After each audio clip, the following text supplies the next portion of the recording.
Hey guys, it's Tarkin coming at you with another video of Hardcore Minecraft. You know, there's a lot of lies that a person can tell you. They can offer to sell you a bridge in a place that you know to be bridgeless. They could, offer to sell you a sandcastle on a beach that they clearly don't own. Or they could be me telling you that I'm going to try and make this a shorter video today. But I really am going to try to make this a slightly shorter video. The plan is just to make our way to the next village. No, the plan is to do a little bit of inventory management and then make our way to the next village and just pick up some supplies and continue on here.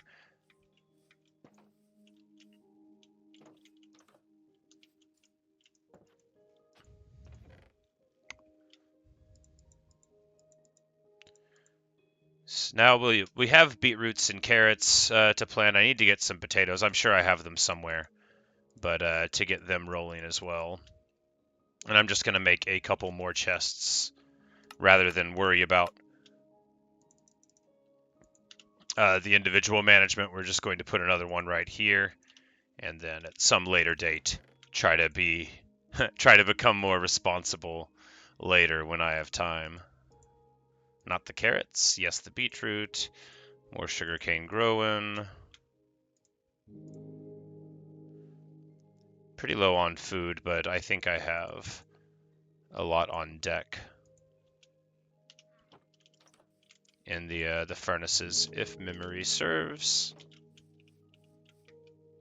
Or not a lot, but rather some.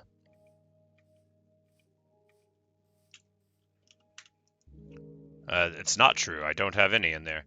Well, maybe I have some in the boat that is raw. Maybe I have some in a chest that is raw.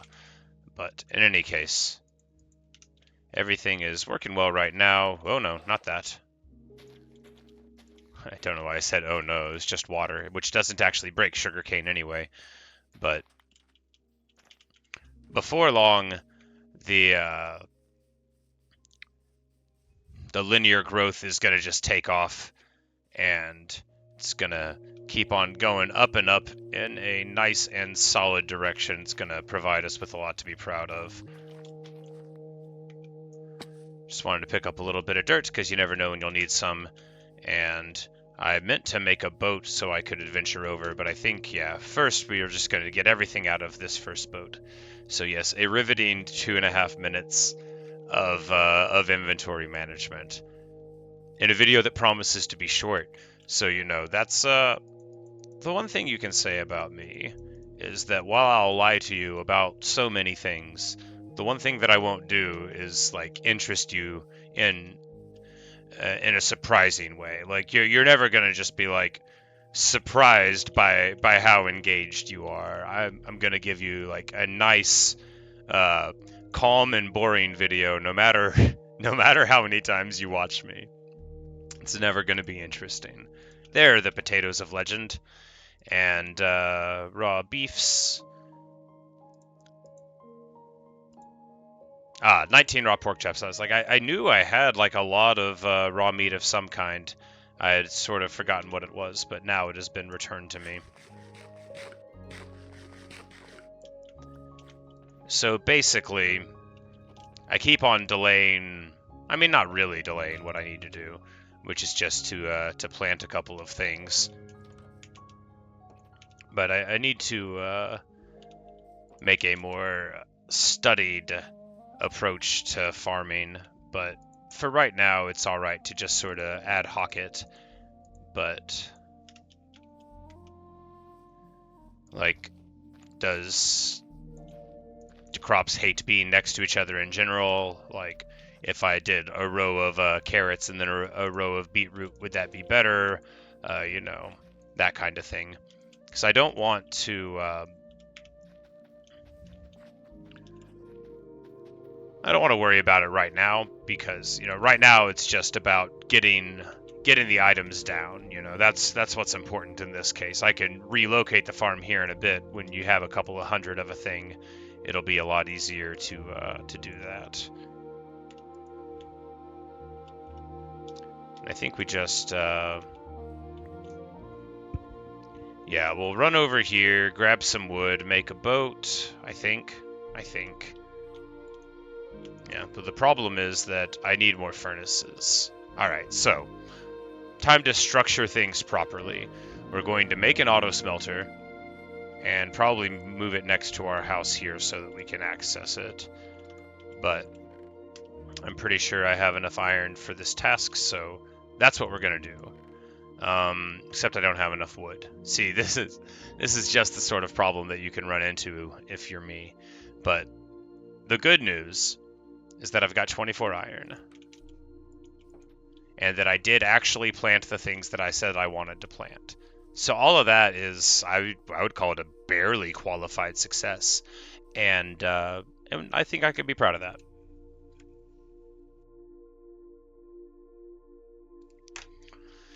And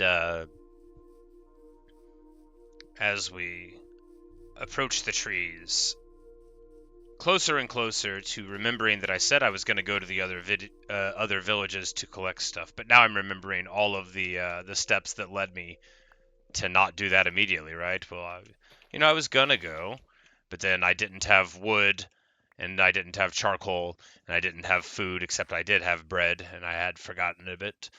And then, one thing always leads to another with me.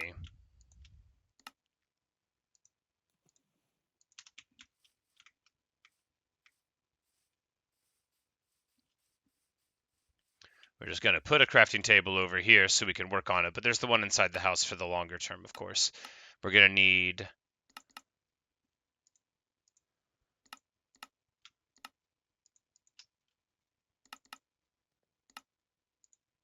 a couple more chests, because you need a couple of hoppers, ideally, to do the setup.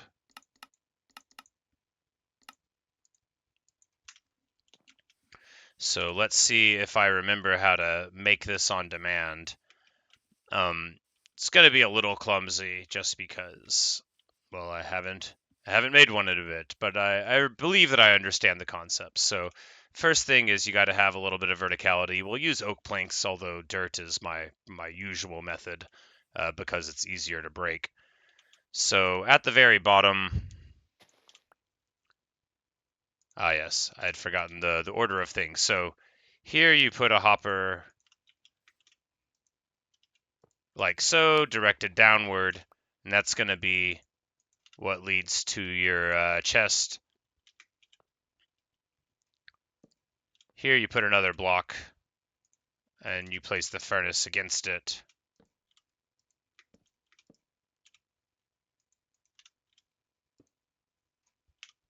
And then we'll have a hopper here nope, that's right. We'll need to place a block there, then we'll put a hopper on it, and then we'll fill in the middle space.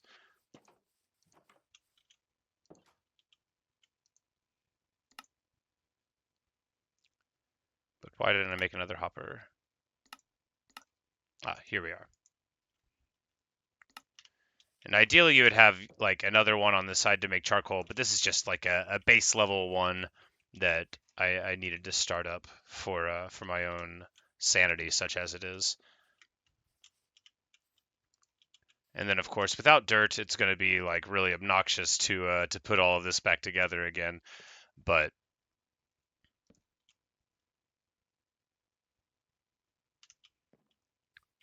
can I access the through the wall? No. And once again, I have forgotten that I needed another chest. So just the agony of unprepared crafting. This is what you can really look forward to with me. And then whenever I'm done, I won't even have anything to put into it to demonstrate that it functions. Good stuff.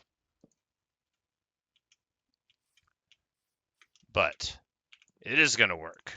I firmly believe it's going to work. What did I do with the furnace? Oh, it fell down in. Of course it did. You see, that's how well it works, that sometimes things will just fall into it. So you put fuel in,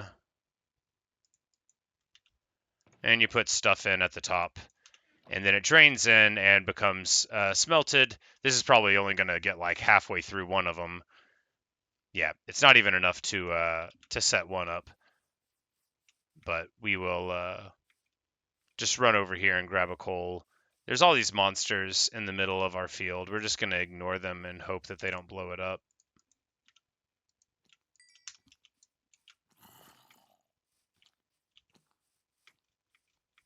Because after all, the real point of this is the clumsy making of the nighttime auto smelter. So anyway, you just put some charcoal in, you put stuff in at the top, and then it all works out. And then you also want to do, I think, yeah. So you get an. I'll need to probably remake it because of the directional nature of hoppers. But I don't have enough to do that right now, and I need to end the video. So, but basically, when you put one into the side, you can feed charcoal in that direction, and then you can put any amount of stuff in at the top. You can also make it a double chest, and then you come in at the bottom, and like right here, I would have stone or any of the foods that I want to make. I can now just toss any of the raw food up there, and then absent-mindedly return to it, and it'll be cooked for me, and that'll be very efficient because obviously I get distracted pretty easy, and that's the rudimentary auto smelter. And then you don't need like the side access ports once it's built, but we're probably gonna want that one there because just a little bit more time to optimize it, and we'll make a double chest up top anyway. But this is what we have right now, and it'll be right by the house, so you can just run up and grab your steaks or whatever it happens to be that you're cooking. But that'll just about do it for this video, where we boringly make an auto smelter. And I'm pretty sure at the very beginning I said I'm gonna do this thing, and of course I didn't do it, but I did end the video in a sort of reasonable amount of time, and that is almost the same as telling the truth. But until next time, thanks for watching, thanks for listening, and I hope I'll see you in the next video, where I probably will lie to you about what the subject is at the very beginning. But the descriptions usually tell the truth, and that's what I have to go on.